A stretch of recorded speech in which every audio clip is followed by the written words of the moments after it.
Oink oink everybody. Let me share some funny stories from my musical journey.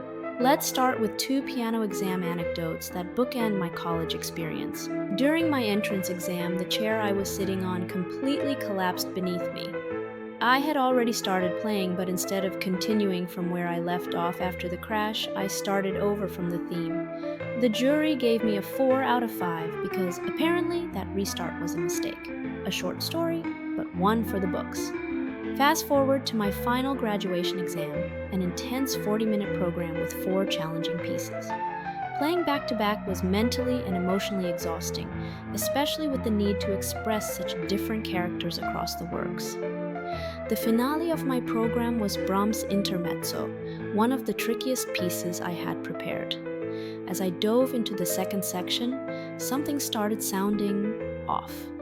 At first, I thought it was my fault, but I quickly realized one of the piano keys had gone completely out of tune. Now, here's the kicker. The piano had been tuned right before the exam, and at least 10 students had played before me without issues. Of course, it had to happen during my turn. Convinced the jury might count this against me, I spent the rest of the piece frantically avoiding that rebellious key while still trying to hold it all together. What an adventure that was. Life as a musician is never boring, is it?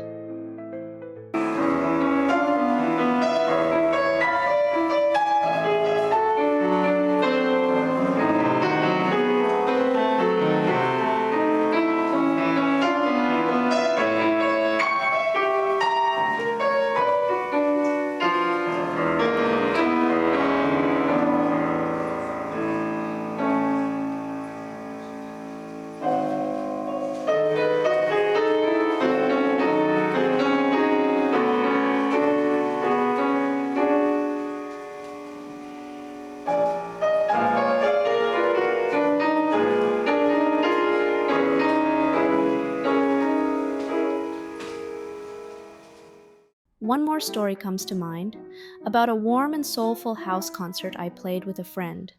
It was the last pre-COVID gathering in 2020, and we performed the Dance of Anitra as a 4-hand piano duet. It was our first time playing together in public, and it was a hit. At the end of the evening, a fellow musician asked us to play it again so she could dance to it. Her moxie was breathtaking. 2 funny things stood out about that performance. There was a mirror in front of me, so even though I was facing the piano, I could see her entire dance. I was constantly amazed by her energy and expressive movements. Her name is Alina, and from that moment, the piece unofficially became the Dance of ALINTRA. These are just a few stories from different times. Call it the piano edition. Let me know in the comments if there's anything else you'd like to hear about.